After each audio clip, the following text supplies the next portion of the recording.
Good morning, guys. This is Angie Nash, and today is a Wednesday. It doesn't really matter the date, but it's a Wednesday.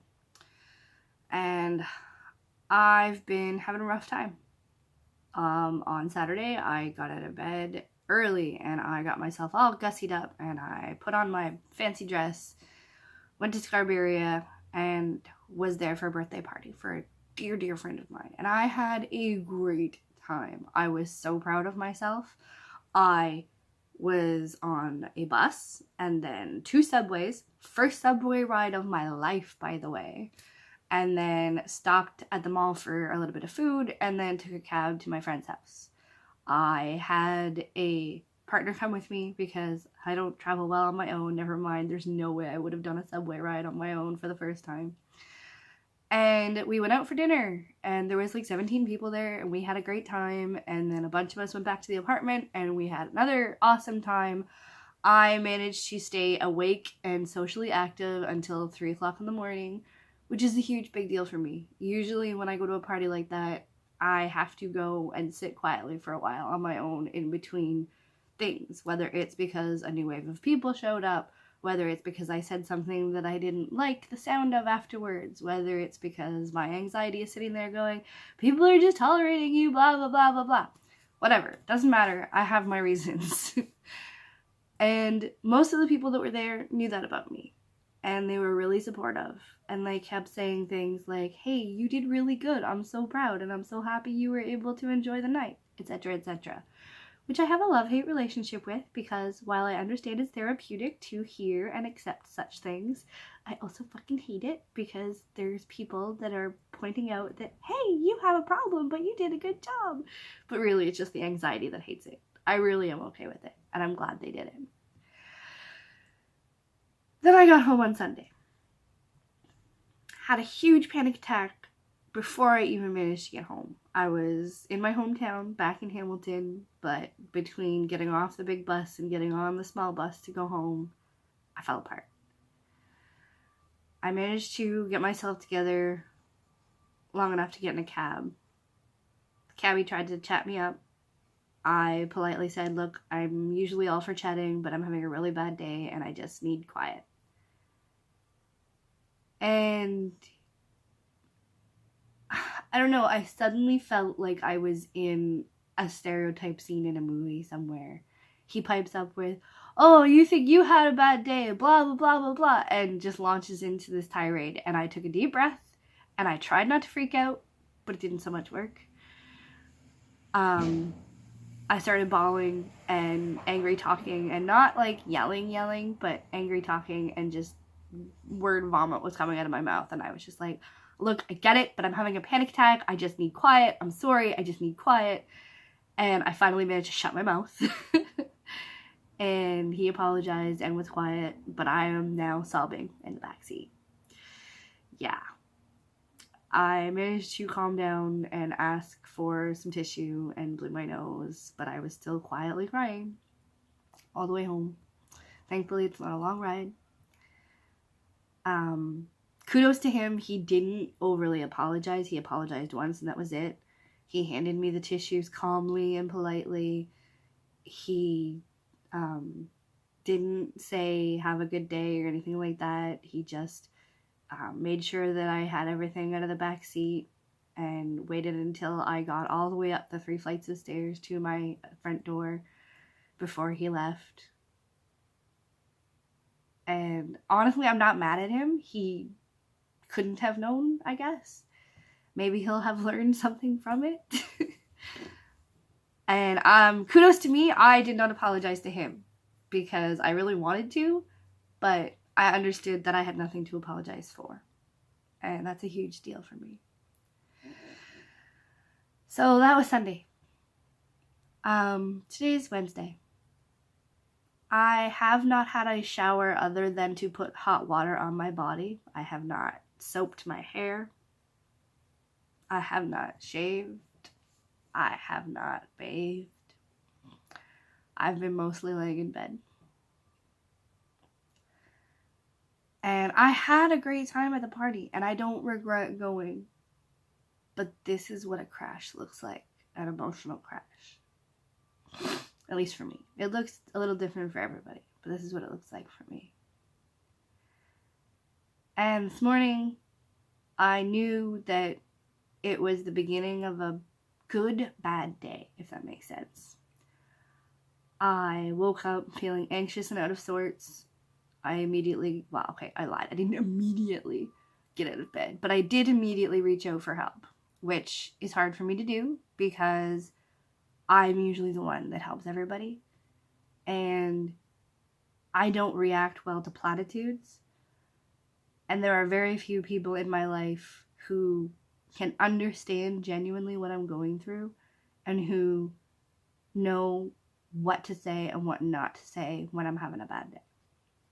So anyway, I reached out to one of the few people that I knew wouldn't say the wrong thing and mentioned that, this is what my day's like, but I need to push through it today. I need to start doing self-care. So I'm going to get up, I'm going to take my anxiety meds, and I'm going to lay back down until I feel better. And I did that. And then I said, okay, here's what I need you to do. I need you to push me to do something about self-care today, whether it's shower, whether it's do my nails, whether it's shave, whatever, just something for self-care today. I'd say brush my teeth, but I managed to do that last night for the first time, so.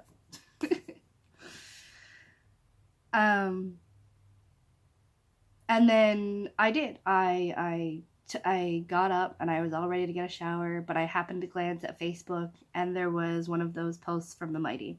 And I love The Mighty because these people get me. The topic was why people can't just ask for help, which is something that I can obviously understand to begin with. And there was a couple of notes that rang true with me. A couple of years ago, I tried to kill myself. And one of my closest friends came to visit me in the hospital. And one of the first things out of his mouth was an angry, "Why didn't you call me?" We got through the moment of stress. I managed to find the words to ask him to shelve it, and we'd talk about it when I was out of the hospital. And he apologized correctly, didn't just sweep it under the rug, and we managed to have a social visit that wasn't wrought with anxiety. But it's something that I'll always remember. Okay, let me wash that out of my head and get on to the next point. It's really hard to ask for help when you're that bad because the demons in your head are telling you the most outrageous things and you can't get past it. And I know that because I've been there 100 times. And so I actually have a support group for my friends that we reach out in a way that is sort of circumventing some of that voices in your head.